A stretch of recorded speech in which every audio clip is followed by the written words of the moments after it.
Whiteness isn't real. It is, however, essentially a cult. So when people with my complexion cry reverse racism, all they're doing is demonstrating their brain rot. Whiteness is a construction of empire to divide humanity and exploit and extract from Mother Earth. I'm Nikki, the anti-racist mum, and I teach us, white people, how to unlearn the lies of our conditioning so that we can show up differently, stop perpetuating harm, and start creating safer communities where everyone can thrive. If you're ready to build your capacity for accountability, head to my bio and book onto an accountability activation lab. Because all the time you're upholding whiteness and not unlearning it, you're complicit in harm and destroying our communities. Whiteness, a good old legacy of empire, being weaponised to divide our communities by the rot at the top. Have you asked yourself why they don't want you pushing upwards? The Epstein class have been pulling your strings. For decades, they've been pulling the strings of our puppet politicians and corporate media. They've destroyed our communities. They've abused children and women. But what actually is whiteness? It's not a religion. It's not an ethnicity. It's a construct created to establish a hierarchy of humans, with white men at the pinnacle. The most prioritised, privileged, vile and violent demographic on the planet, protected by us, white women, the buffer class, desperate to maintain our proximity to that vile and violent demographic and police other groups of humans. Understanding that whiteness is a construct helps you to understand why anti-racism work is necessary. You've brought into a myth, a cult ideology, that is driving you and your family to your own oppression. Understanding the essential anti-racism work that is needed right now doesn't detract from your privilege, but it does help us to build equity and support for marginalised groups, those being most harmed by whiteness. So for us sun allergy people, it's time for us to unlearn, to do better, to show up differently, to create safer communities, and stop bleating on about the imagined reverse racism when someone demands accountability from you. All you're doing is demonstrating your brain rot when you cry that. You don't have to be a brain rotten racist. You do have the capacity to reconnect to your humanity. It's all a choice. And to further support my point that white women are complicit, enable, encourage, and help to facilitate white supremacy, yesterday I watched a video of a white woman talking about her first run-in with racism. It was from her father. She said when she was in grade school, she had a black girl best friend, and her mom found out about the best friend and told her that her dad should never know the name of this girl. I'm guessing the girl's name was pretty noticeably ethnic. Cool. Well, one night at dinner, the girl slipped up and said the best friend's name. Her dad then asks her, "Is your friend black?" To which the daughter says yes, and the dad slaps her across the face. The dad then tries to get the girl removed out of that class, away from this black girl, makes his daughter tell the black girl, "We can't be friends because you black," which was then subsequently the black girl's first run-in with racism too. And it led to years of this girl having to hide part of what she wanted and who she was from both of her parents. The reason why this story supports my point is because that mama that mother is just as guilty and complicit as that father was. Yes, we can have smoke for that daddy because he was the one doing it, but that wife knew who that man was. And instead of getting her daughter out of that environment, instead of standing up to that man and saying, "My child deserves to have the friend she wants to have," she told her daughter, "Don't say her name." And when that man slapped her daughter across her face, she did nothing.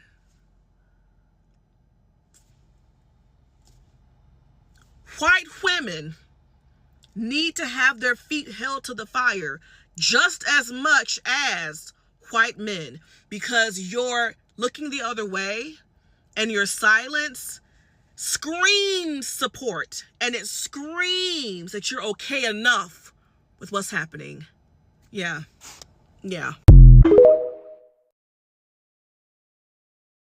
So I'm not watching Love Island, but what I'm hearing from the discourse is that Kenzie's experience on Love Island is like a case study on the nature of white privilege. The main way white privilege operates for the majority of white people, the average white person. Privilege operates invisibly, and it operates to turn us invisible.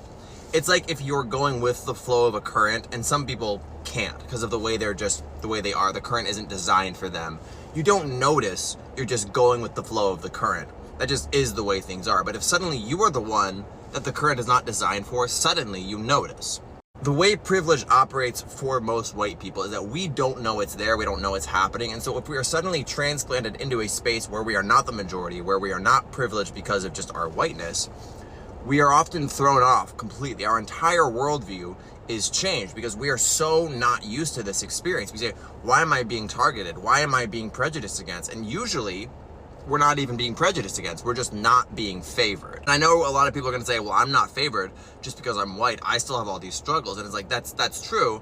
But I'm begging you to believe me that if you were not white, you would have additional struggles on top of whatever you're struggling with. If you're poor and white, if you weren't white, you would have extra problems on top of being poor. That's the way white privilege works. And if you don't believe me, you don't believe me. But it's real, and that's what it is.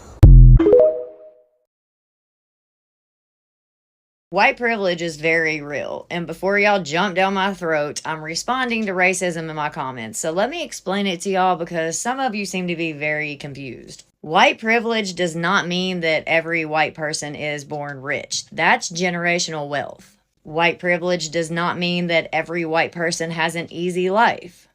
I am very white, and I have lived through poverty, the struggle, domestic violence, addiction, anything you can think of. But guess what I have never lived through? Being discriminated because of the color of my skin. And that's the difference. It means when I walk in the store, nobody's automatically watching me because of the color of my skin. It means that I can use my right to bear arms without being called a gang member or a thug. It means that I can drive down the road and not just be pulled over because of the color of my skin. It means when I apply for a job, my name sounding black doesn't limit me from getting that job. It means when I apply for a house, me being black doesn't lower my chances of getting that loan or being able to rent.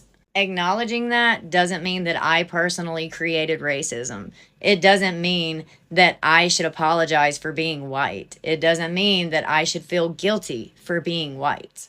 It means that I can be honest that there are people with my skin tone making life harder on purpose for people who do not look like me.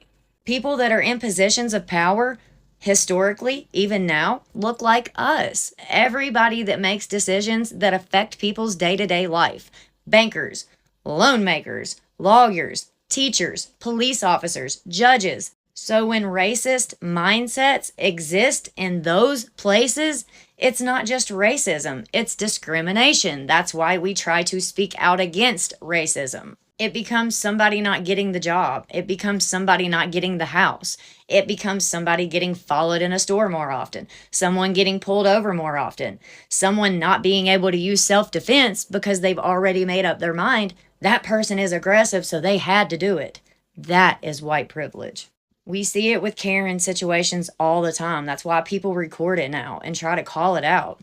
A white woman goes up to a black woman, a Hispanic woman, Latino, whatever it may be. Someone that has a darker shade skin than them.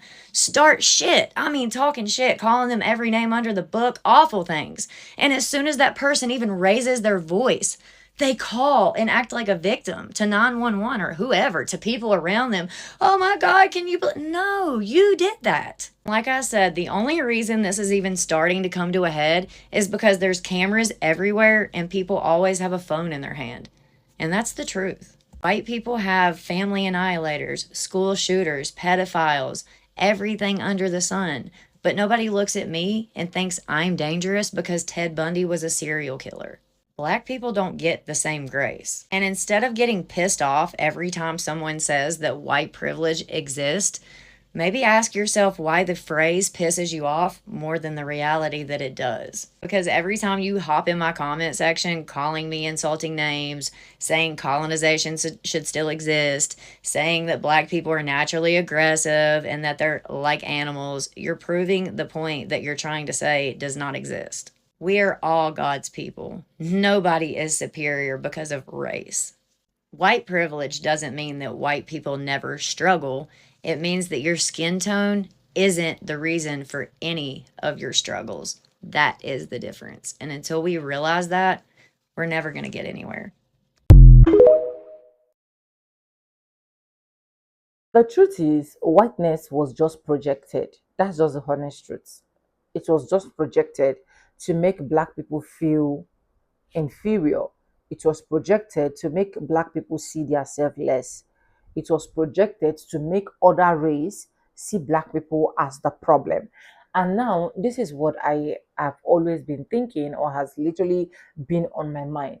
Those people they call inferior, those people they make other race see as they are the one that they literally need to provide. They are the ones that literally do not have privilege.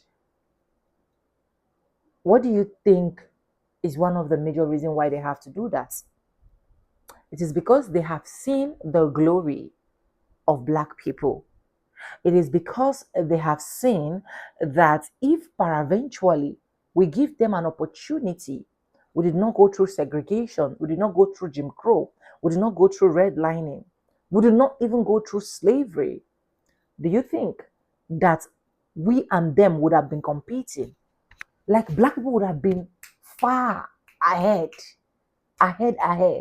So for me, you see this thing called privilege, you see this thing called whiteness, as it doesn't exist where I am.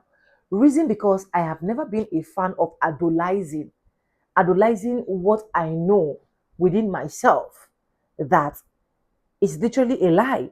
A lot of these white folks were brainwashed, making them thinking that, oh, without you people, some of these black people cannot survive, making them look like they are the alpha and the omega, the author and the finisher of our faith. Why, in real sense, they are now seeing the reality. A lot of them are raging mad. A lot of them are now understanding what histories is talking about, what histories has literally transpired, happened. And because of that, they're now using the opportunity and using their platform to educate their fellow white people and telling them, see, we don't have this privilege. Oh. This privilege does not work. This privilege does not work. The only thing that can work for you is hard work. This privilege, everything that we were taught, were lies. Although we still have some that no matter what you do, no matter how you're trying to preach to them, they will still make it look like black people are the problem. But I love when I see some of these white folks understanding the depth of what their ancestors has committed, and then trying to admit it and then educating their audience. But anyways, welcome back to the channel. My name is Sonia. Subscribe, like, comment, and share. And credits belong to the original creators of every single clips and stitches we have in this episode. And I want to say a very big thank you to every single one of you liking, commenting, sharing, dropping super thanks, and also joining my membership. I do not take you guys for granted. You guys are absolutely the best. With that being said, let's dive right into the other part of this video, and I'll be back with commentaries. Let's go watch, guys, because I know you will love it. Do you know what's so funny? I used to be so upset when white people were racist, and then I realised they don't like each other either. And the reason why I posted it is, I don't know if you've seen that viral video of this white woman saying the N-word and doubling down in the comments, and everyone recognised that she was grafting. Is that even how you say it? Grafting, trying to be the new token white woman, racist, conservative. Anyway, that backfired because they don't like her either. And do you know why? Because they found out she's Jewish and that she had a nose job. So now, after all the support, they're hating on her because she's not white, she's not white enough. Even white women struggle with this. You can be white and still not white enough. I made a thread a while ago trying to understand why there's so much discourse about hair colour in the white community. People love to throw around that black people care so much about hair. We always make a big issue about hair. But I've grown up around white people. Hair is a massive thing in their community as well. And they even have their own form of colorism through hair. If you're blonde, you're basically the equivalent of a light skin. If you're a brunette, you may as well be a nigger. And if you're a ginger, oh, don't even show your face. I remember in school, the people that got bullied the most were people that were ginger. So, this is to say, white people don't even like themselves. They don't like each other. They're constantly re-shifting, redefining what it means to be white, because at the end of the day, it's only a few select that they want to experience the privileges, the white supremacy-ness. So, if a white person's ever racist to you, don't be offended. Because there's going to be a group of their own that don't like them either. Do you know what's so funny? I used to be so upset when white people were racist. Until I realised they don't like each other either. And the reason why I posted this is, I don't know if you've seen that viral video. Exactly this. And this is low-key something I've noticed a lot, especially when people are like telling a story. Like if they're telling a story, they'll be like, oh my god, the other day I was at the grocery store and I saw this man. If they say just man without a race in front of it, it's probably a white person, right? And versus when they're talking about a person of color, they'll say, I saw this black guy, I saw this Asian guy. But if they're talking about a white person, they'll just say, I saw this guy, I saw this girl, I saw this kid, because white is the default. In American society, you don't have to specify when someone is white, because automatically that's what our brains go to when we say, oh, I saw this person. I just think this is a really interesting phenomenon, and it kind of also plays into like the video that this comment is on, because someone else commented that when in the Hunger Games, when Rue was casted as a black girl, everyone was freaking out because in the books, Katniss said like, oh, Rue reminds me of Prim, and everyone was like, how could she remind you of Prim if she's black, and da-da-da. And it goes into the point of the last video that like, just because Rue's black doesn't mean she can't remind Katniss of a white girl. Like, that has nothing to do with anything. Mind you, the books literally describe Rue as black, but people ignore that because the default is white, and they automatically assume that this character is going to be white, especially coupled with the fact that Katniss said Rue reminds her of Prim. Okay, the same thing happened when Mitchell Zegel was casted as Lucy Gray in Battle of Songbirds and Snakes. Everyone was freaking out because it was like, she looks nothing like Katniss, she's not white, da-da-da-da. But one, she's more accurate to like what someone from that region would look like. And two, the books didn't really mention race. If anything, they said, I'm pretty sure that like their skin tone is like olive because they're from Appalachia. I think this just goes to show again that whiteness is the default. Like, everyone assumed that Katniss, Lucy Gray were white, even though the book clearly described them as having olive skin and like gray eyes. Like, obviously, like, you can be white and have olive skin and gray eyes, but like Rachel Zegler has olive skin. Hello. Do you know why it's called white trauma? Because we're white people. Like, black trauma is the drama of the black people? Not exactly. It's called white trauma as a shortened version of the term white on white trauma. Like white on white crime? Kinda. Except this specifically refers to the generational trauma left by white supremacy on other white people. How would white people have trauma from something they did? Good question. For labeling and discussion purposes, we're going to label these the pure whites and these the spicy whites. And this is who belonged where. That's like half of white people. Weren't we always white? Oh, beloved, a lot of today's white people were not considered white until like the 60s or 70s. Over on Facebook, I've met a lot of people who remember when they weren't considered white. Wow. I mean, that is interesting, but how does that lead to generational trauma? Well, in combination with my last two videos, if you haven't seen those, go watch them. The pure whites had a Supreme Court-supported hierarchy on whiteness. That exclusion forced spicy whites at the time to get in line with whiteness, or the much worse latter at the time, be considered ethnic and other. But like you said in your last few videos, a lot of them did still do stuff wrong, like participating in racism and segregation. 100% true. And yet another complexity is making the spicy whites feel like they signed up for it. Pure whites baited newcomers to the new world, isolated them from their ancestry, and triggered a survival mode need for community. And the only community for the whites was racist. Damn, all that and we still don't have a sense of community. Bingo. The difference is black people can identify how the community was affected by the generational traumas that were put onto us. But what about you? How many of you feel abandoned for not truly belonging to anything? Why are the sewer slide and crime rates so high for white Americans? Why do so many white Americans fall into cults? I've never even thought about it. I just thought it was because there were so many of us. So just to recap white trauma, these guys, white people, committed a bunch of racial atrocities, created an exclusivity on whiteness, figured out they'd have more numbers by being less exclusive, but maintained whiteness with racism. With being less exclusive on who was considered white, they blurred the lines on who was responsible for what atrocities. Whoa. So that means white people created white guilt. Boom. That discomfort you feel when being called out about racism isn't just shame. It's actually got a name. It's called ethnic dysphoria. It's the disconnection between our authentic cultural identity and what has been erased by whiteness. I'm Nikki, the anti-racist mum, and I support white people to unlearn the lies of our conditioning. And whiteness is the greatest lie that we've been conditioned to uphold. Whiteness isn't real. In fact, it's erasure.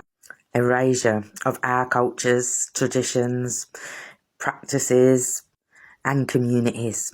Accountability activation labs are designed to help you move through this discomfort so that we can show up living those values that we hold in our head as an experience for those that interact with us. Because for the majority of us white people, we've grown up with some kind of counterfeit elevation. You know, you may be poor, but at least you're white. Forced abandonment of our cultural practices, whether you're English, Welsh, Scottish, Irish, Polish. Everyone's cultures have been erased, everyone's beliefs amalgamated into whiteness for capitalistic advancement, to create a hierarchy of humans that we can maintain on behalf of the rot at the top. And now, when people are asked to be accountable, their bodies react. So accountability activation labs are not there for you to learn more anti-racism content. They're spaces for capacity building, to build the capacity to unlearn whiteness and stay present in the discomfort that ethnic dysphoria brings. A space to notice our impact, our patterns when we retreat, the protective strategies that we've internalized so that we don't question our conditioning. A place to build our tolerance for the ethnic dysphoria that whiteness demands. And a place to learn, to build, to grow, and to work out how we can interrupt that retreat and stay present. Healing from whiteness requires us to build the capacity to withstand the discomfort, to go through it. Then we can show up living our values as an experience and create safer communities where everyone can thrive. Are you ready to build that capacity? Exactly. Many white people don't know their ancestral history because they never felt the need to do so. That's why whiteness being a social construct is so dangerous. That is race being a social construct. It forces people to abandon their background and diminish themselves to a skin color, hence black people during the course of 250 years of slavery. We know many white people don't care about their ancestral background. They're counting on that. They can get a blood sample from you and frame it in a way to where like, we just want to check on your health and run a DNA test without your consent. Even if they choose other that is presented at the bottom of the form, they will take that as an opportunity to figure out what you are. And once they find out, they either pass or reject you, and they will sabotage you from within. They are trying to return to old supremacy, a time where not all white people was considered equal. Not all white people is first class, not all white people is superior, and damn sure not all white people were considered fully white. That's how it was in the early 18 and 1900s. Strength in numbers became a problem. Now that they have those numbers, they can quietly remove Southern and Eastern Europeans. Understand that white Europeans and Americans are white, but there are some white people who completely doesn't think so. There's too many white people in this racial hierarchy, and where there's too much power going around, guess what happens? The value of that power diminishes because so many people have it. And when so many people have it, there is a power struggle. That power struggle causes a domino effect, completely erasing the value of white supremacy altogether, and they cannot have that. Power only has to belong to a small group of people, and that's why they are going back to removing Southern and Eastern Europeans. When people asked me why I was such a diehard Trump supporter, this was the reason why. because of this comment right here. I felt like this. I felt like that in 2024 that white men were the only people who were legally discriminated against. In fact, I'll take it a step further. It was the white, straight, Christian, conservative male that would be discriminated against in 2024 in the United States of America. We had tolerance for everyone else but us. And truth be told, it wasn't until I realized how ignorant and uneducated I truly was that I began to think and feel and live differently. Growing up in a society and a system that by design centers and caters white, straight, Christian males, anytime you see any other type of inclusivity, any type of diversity, equity, and inclusion, it will begin to feel like oppression. And that's sad that this is the truth about the world that we live in today. And people say all the time that if we just stop talking about racism, that it will go away. People believe that because they don't experience interpersonal racism, that it doesn't exist on an institutional or a systemic level. But it's because of comments like this that we know it's alive and well. People will be like, well, we don't have a white entertainment channel, or we don't have historically white colleges. We don't have a white history month. We don't have white-owned businesses. When literally whiteness has been the standard in this country since the birth of the nation. I remember when I first started seeing interracial commercials and I would get so mad, I'd be so triggered. And I'd say things to myself and to friends and family, I don't care what you do, I don't care about interracial dating, but why do they have to shove this down our throat? And the same thing with gay pride or trans talk. I would get so triggered, I don't care what you do, but why do you have to shove it down our throat? But could you imagine for 1 second being a member of one of these marginalized groups growing up in this country? What it must feel like to have whiteness or straightness or Christianity shoved down your throat every single second of the day? And then when you begin to question it or try to create a safe space for yourself, you're told to go live in another country if you don't like it. Or stop being the victim. Or don't blame the system, you need to take personal accountability. And this is the question I have for people who get upset about it, because I know a lot of people in my everyday life are still upset about it. Why are you so triggered? How hard is it to deconstruct and re-educate? And why are we so afraid to do so? Are we that insecure? Are we that fragile? Are we that mediocre that we cannot compete in a world that has a level playing field and equal opportunity for every single person?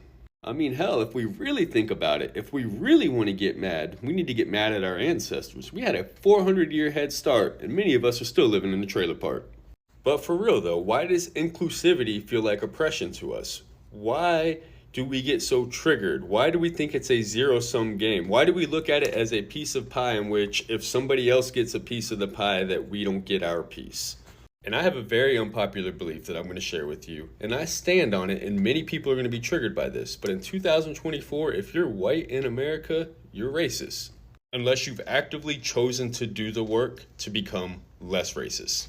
But by default, if you're born into this system with our institutions, the way that we are taught, programmed, and conditioned, through no fault of your own, you have been taught and programmed to be racist. And this is why education is so important. And don't take it personal. I'm not attacking your character unless you willfully refuse to learn.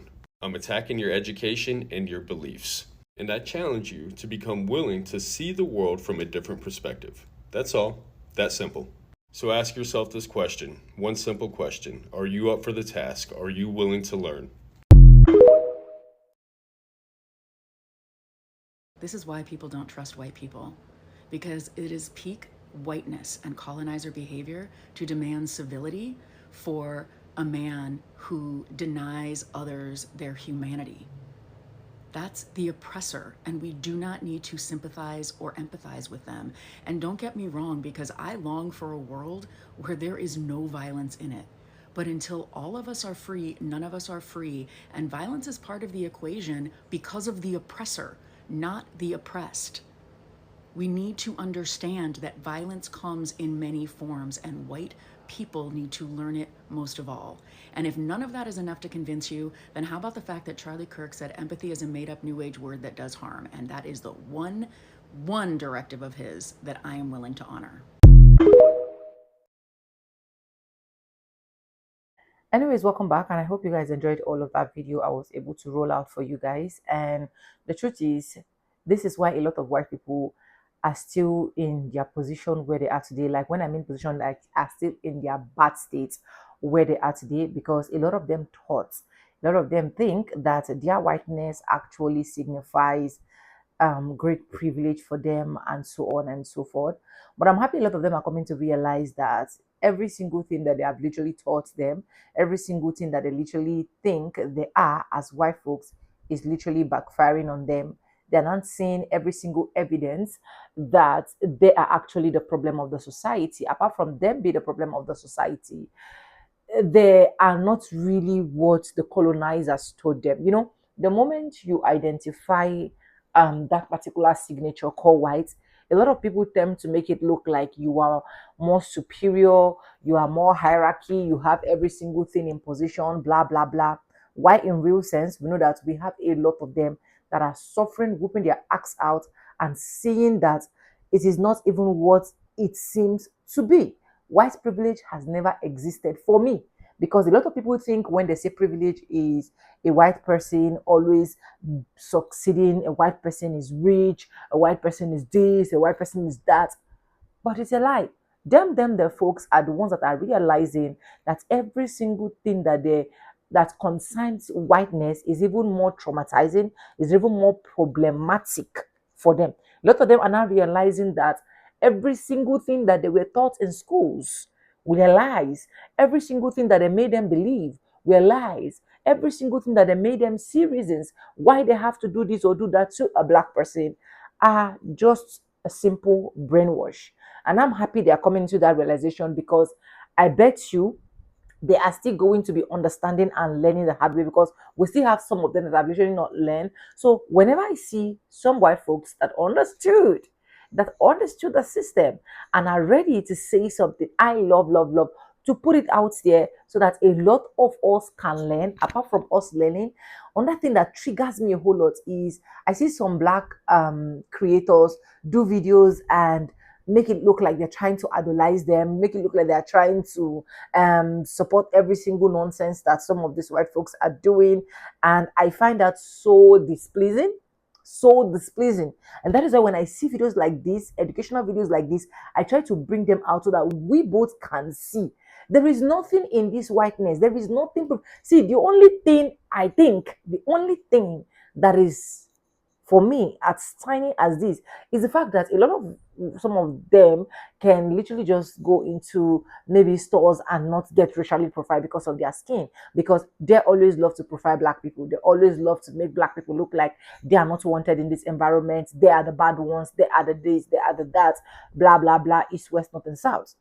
But they're even coming to more realization that every single thing that a lot of them are saying black people are not like that. Black excellence are still vast and strong.